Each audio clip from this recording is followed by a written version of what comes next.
नमस्कार, आप सबका बहुत बहुत स्वागत है। आप देख रहे हैं एबीपी न्यूज पे सात का पंच। मैं हूं आपके साथ सुमित अवस्थी। नए तरीके, नए अंदाज और वही पुराने तेवरों के साथ एबीपी न्यूज पे आप सबके साथ अब खबरों की शुरुआत करते हैं। सबसे पहले सबसे बड़ी खबर, कृषि कानूनों के विरोध में किसान दिल्ली बॉर्डर पर डटे हुए हैं।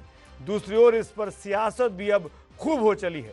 कानून खत्म करने की मांग को लेकर राहुल गांधी आज राष्ट्रपति से मिलने पहुंचे, लेकिन जिन कांग्रेसी नेताओं को राष्ट्रपति से मुलाकात की इजाजत नहीं मिली, उन्होंने सड़क पर ही संग्राम शुरू कर दिया। यानी राजनीति के नाम पर कांग्रेस पार्टी को आज 29वें दिन किसानों की याद आ गई।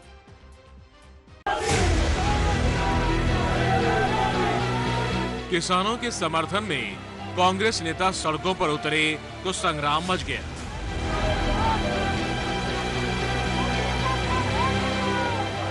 प्रियंका गांधी के साथ विजय चौक से राष्ट्रपति भवन तक मार्च निकाल रहे कांग्रेस नेताओं को पहले तो पुलिस ने रोका और जब नेता नहीं माने तो उनको हिरासत में ले लिया गया।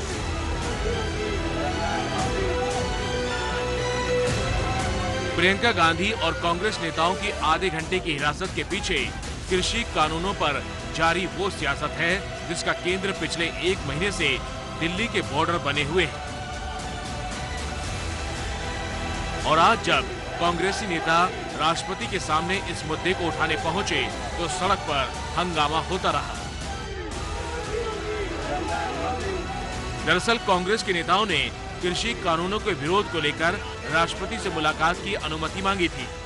मकसद था कानून के विरोध में 2 करोड़ किसानों के हस्ताक्षर वाला ज्ञापन राष्ट्रपति को सौंपना, लेकिन राष्ट्रपति भवन की ओर से राहुल गांधी समेत केवल 3 ही नेताओं को मिलने की अनुमति मिली। तो विरोध में कांग्रेस नेता मार्च निकालने की कोशिश करने लगे। पुलिस ने इन नेताओं को हिरासत में लिया और मंदिर मार्ग थाने ले गए। हिरासत में लिए जाने के बाद प्रियंका गांधी ने केंद्र पर हमला बोला और कहा कि सरकार किसानों की आवाज सुनने को तैयार नहीं है। एक लोकतंत्र में अगर सांसद को राष्ट्रपति से मिलने की इजाजत नहीं है तो आप बताइए क्या बनता है कि लोकतंत्र है? मुझे तो नहीं लगता। जब जब इनके खिलाफ कोई आवाज उठाता है तो सीधे इनको गिरफ्तार कर देते हैं। प्रदर्शन भी नहीं हो सकता तो ये लोकतंत्र कैसा हुआ? 1 महीने से किसान बैठे हैं, सरकार से बातचीत हो रही है लेकिन कोई नतीजा नहीं निकल रहा। नतीजा इसलिए नहीं निकल रहा है क्योंकि सरकार उनकी आवाज को सुनने को तैयार ही नहीं है। तो जो सरकार जनता की आवाज सुनने के लिए तैयार न हो, वो जनता की समस्याओं का समाधान कैसे करेगी? नहीं कर सकती। वो तो सिर्फ अपने जो पूंजीपति मित्र हैं उनकी समस्याओं का समाधान करते रहेंगे, पूरा देश बेच डालेंगे उन्हें। उधर राष्ट्रपति से मुलाकात के बाद कुछ ऐसे ही तेवर राहुल गांधी ने भी दिखाए। गुलाम नबी आजाद, अधीर रंजन चौधरी के साथ राष्ट्रपति से मिलकर लौटे राहुल गांधी ने लोकतंत्र की दुहाई दी और दावा किया कि कृषि कानून वापस लेने तक आंदोलन खत्म नहीं होने वाला। और मैं प्रधानमंत्री जी से कहना चाहता हूं कि ये किसान हटेगा नहीं। प्रधानमंत्री को ये नहीं सोचना चाहिए कि किसान और मजदूर घर चले जाएंगे, नहीं जाएंगे। जब तक ये कानून वापस नहीं लिया जाएगा, जॉइंट सेशन कीजिए और कानून को एकदम वापस लीजिए, क्योंकि किसान वापस नहीं जाने वाला है। और हम सब, विपक्ष की सब पार्टियां किसानों के साथ, मजदूरों के साथ खड़े हैं और खड़े रहेंगे। दिल्ली के बॉर्डर पर किसान अपनी मांगों को लेकर बीते 29 दिन से डटे हुए हैं और कांग्रेस समेत विपक्षी पार्टियां इसे मुद्दा बनाकर मोदी सरकार को घेर रही हैं। राहुल गांधी जो कुछ बोलते हैं उसको कांग्रेस भी गंभीरता से नहीं लेती। देश का तो सवाल ही नहीं उठता है। लेकिन आज राष्ट्रपति और आज वो जब राष्ट्रपति महोदय के पास विरोध व्यक्त करने के लिए गए तो मुझे ये सब किसान खड़े हुए हैं। मैंने इनसे पूछा तो उन्होंने कहा कोई दस्तखत कराने नहीं आया कांग्रेस का आदमी और किसी किसान ने दस्तखत नहीं किए। यही वजह है कि सरकार बार बार किसानों को कृषि बिल के फायदे गिनाकर आंदोलन खत्म कराने की कोशिश में है। खुद पीएम मोदी ने भी किसानों से कई बार अपील की है। सरकार के इन प्रयासों के बाद भी अगर किसी को कोई आशंका है तो हम सर झुकाकर किसान भाइयों के सामने हाथ जोड़कर बहुत ही विनम्रता के साथ देश के किसान के हित में उनकी चिंता का निराकरण करने के लिए हर मुद्दे पर बात करने के लिए तैयार हैं। लेकिन पीएम और सरकार के इस भरोसे के बावजूद विपक्षी पार्टियां किसान आंदोलन को अपनी सियासत चमकाने के मौके के तौर पर देख रही हैं, जिसकी झलक आज दिल्ली की सड़कों पर दिखाई दी।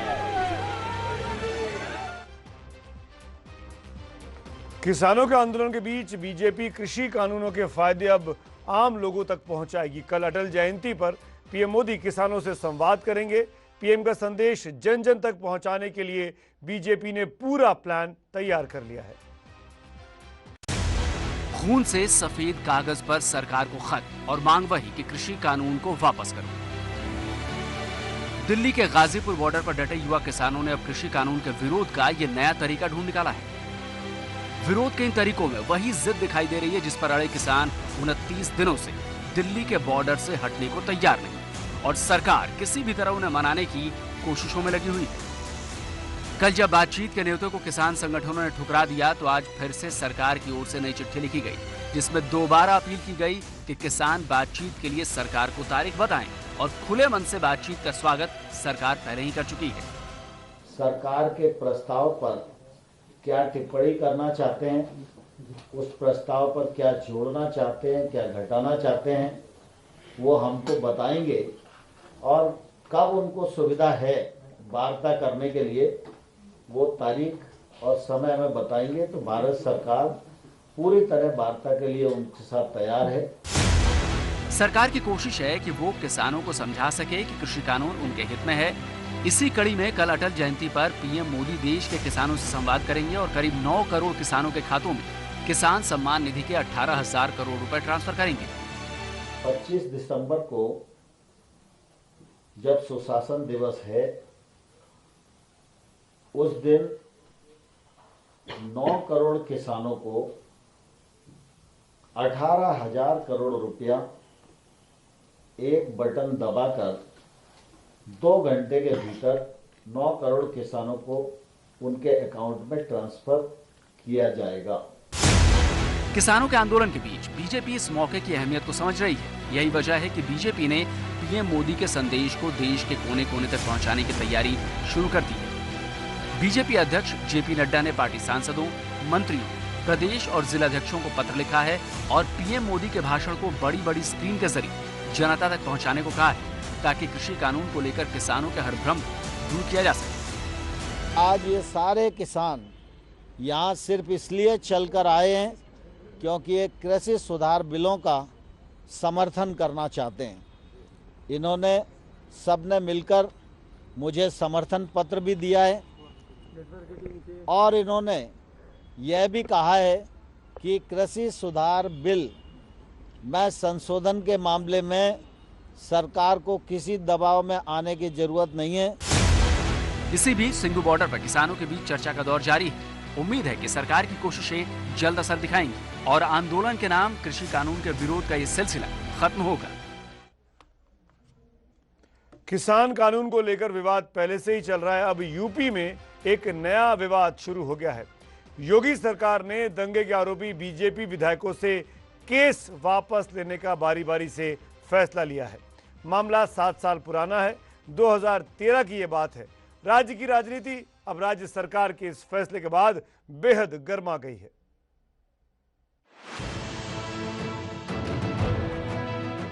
यूपी के गन्ना मंत्री सुरेश राणा, सरधना के विधायक संगीत सोम और मुजफ्फरनगर के विधायक कपिल देव अग्रवाल। यूपी में बीजेपी के ये वो 3 नेता हैं जिन पर 7 साल पहले दंगों के आरोप लगे। दंगा पश्चिमी यूपी के शहर मुजफ्फरनगर में भड़का था। साल 2013 में जब यूपी में अखिलेश यादव की सरकार थी और दंगों के आरोप में बीजेपी के नेता गिरफ्तार किए गए थे।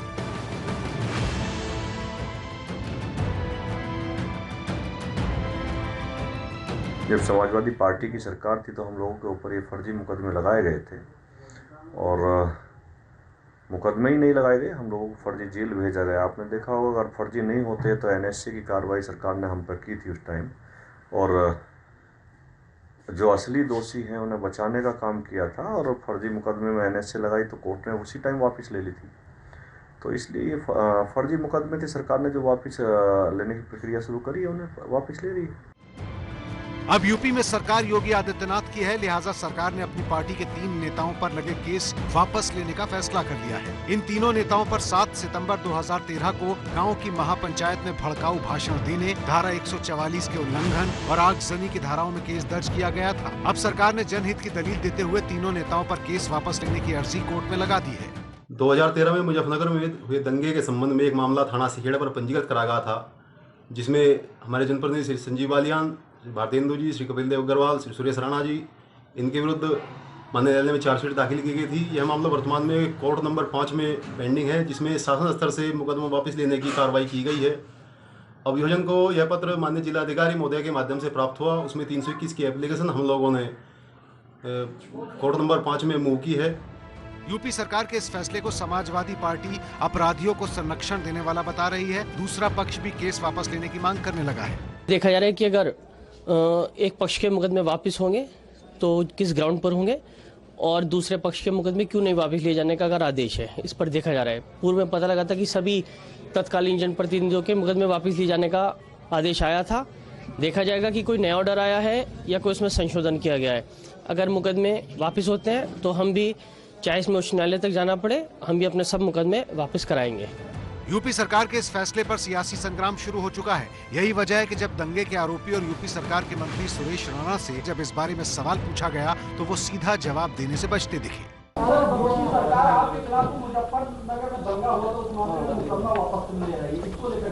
अभी कोई विषय होगा तो अलग से आपसे बात कर लूंगा। अभी मैं गन्ना विभाग की 3.5 साल की उपलब्धि पर बैठा हुआ हूँ। हालांकि ये पहला मौका नहीं है जब मुजफ्फरनगर दंगे के मामले में योगी सरकार ने अपने नेताओं पर केस वापस लेने की कोशिश की है। इससे पहले भी यूपी सरकार की ओर से कोर्ट में ऐसी याचिका दी गई थी, लेकिन तब कोर्ट ने उसे खारिज कर दिया था। अब सरकार की ओर से इस नई याचिका पर भी फैसला कोर्ट को ही लेना है, और अगर फैसला बीजेपी नेताओं के पक्ष में आता है तो इस पर विवाद बढ़ सकता है। ये 7 का पंच में अब आगे बढ़ते हैं, बात दिल्ली की करते हैं। दिल्ली सरकार और एमसीडी की सियासी लड़ाई हर दिन नए तरीके से आगे बढ़ रही है। आज नया विवाद हुआ, जल बोर्ड के दफ्तर में तोड़फोड़ देखी गई। बीजेपी कार्यकर्ताओं ने आज जल बोर्ड के दफ्तर में प्रदर्शन किया तो आम आदमी पार्टी ने आरोप लगाया कि बीजेपी वालों ने आकर ये तोड़फोड़ की है। बीजेपी अब इससे इनकार कर रही है और इस पूरे मामले को लेकर राजनीति तेज हो गई है।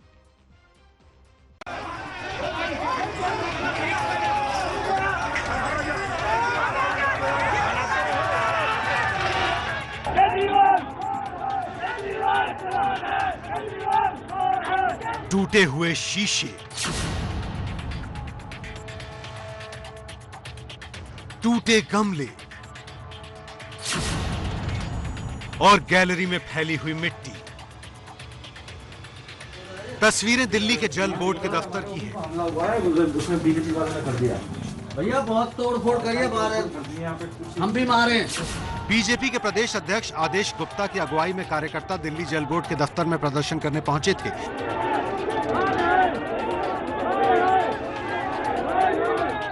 गंदे पानी की समस्या को लेकर बीजेपी ने मटका रैली निकाली। पोस्टर और नारेबाजी के साथ साथ बीजेपी की महिला कार्यकर्ताओं ने मटका दिखाकर केजरीवाल सरकार का विरोध जताया। केजरीवाल, केजरीवाल, केजरीवाल, केजरीवाल, केजरीवाल। आरोप है कि इस दौरान बीजेपी कार्यकर्ताओं ने जल बोर्ड के दफ्तर में तोड़फोड़ की।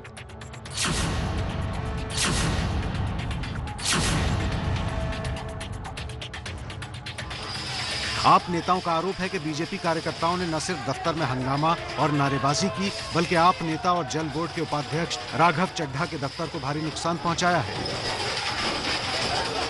इस तोड़फोड़ के बाद आप नेता सोशल मीडिया पर बीजेपी पर लगातार हमले बोल रहे हैं। दिल्ली जल बोर्ड के उपाध्यक्ष राघव चड्ढा ने तोड़फोड़ के वीडियो ट्वीट करते हुए लिखा है, बीजेपी के गुंडों ने दिल्ली जल बोर्ड मुख्यालय पर हमला किया है। मेरे पूरे कार्यालय में तोड़फोड़ की गई है, स्टाफ को धमकी दी गई है। तो वहीं आप नेता और दिल्ली के डिप्टी सीएम मनीष सिसोदिया ने लिखा कि बीजेपी वाले अब खुलेआम गुंडागर्दी करते घरों और दफ्तरों में घुस जा रहे हैं और पुलिस बाकायदा संरक्षण में लाकर उनसे हमला करवाती है। गुंडागर्दी का दूसरा नाम बीजेपी। तो वहीं दूसरी तरफ बीजेपी केजरीवाल सरकार पर टैंकर घोटाले की फाइलों को दबाने का आरोप लगाते हुए हमला बोल रही है। जल बोर्ड में भ्रष्टाचार अपने चरम पर है और जल बोर्ड के सीईओ यहाँ पर मिलने से उन्होंने मना कर दिया है, वो यहाँ से भाग गए हैं। आज जल बोर्ड का सीईओ और दिल्ली के मुख्यमंत्री भ्रष्टाचार में लिप्त है। 24 दिनों से दिल्ली की जनता को पानी नहीं मिल रहा है, जनता के अंदर त्राही त्राही है। टैंकर घोटाला वैसे तो शीला दीक्षित की सरकार में हुआ था, जिसमें करीब 400 करोड़ के घोटाले की बात सामने आई थी। मामले में खुद को पाक साफ बताने वाली केजरीवाल की पार्टी भी चपेटे में आई थी। बात करेंगे जम्मू कश्मीर की। बारामूला में सुबह से चल रही मुठभेड़ खत्म हो गई है। 2 आतंकवादियों की लाश सर्च ऑपरेशन के दौरान मिल चुकी है। अवंतीपुरा में आतंकियों के 4 सहयोगी भी पकड़े गए हैं।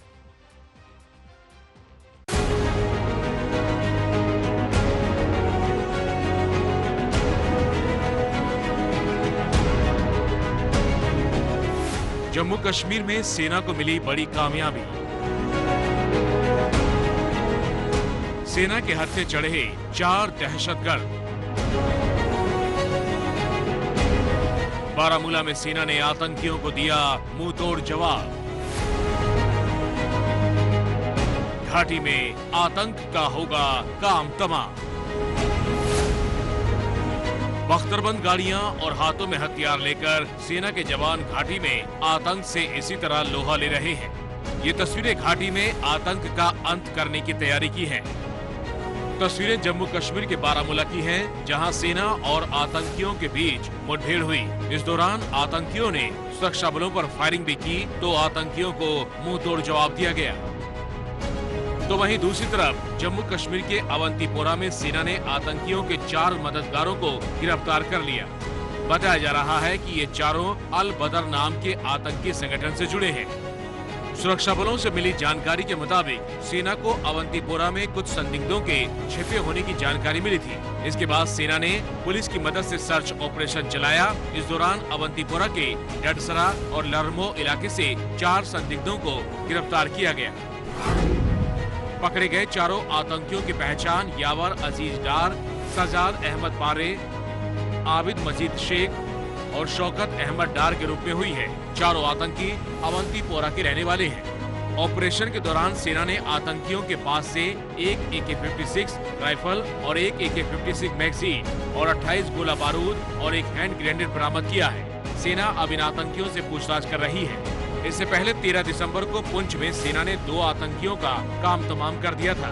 दोनों आतंकी गजनबी फोर्स से जुड़े थे, यानी साफ है कि सेना अब घाटी में आतंक के दी एंड की तैयारी कर चुकी है।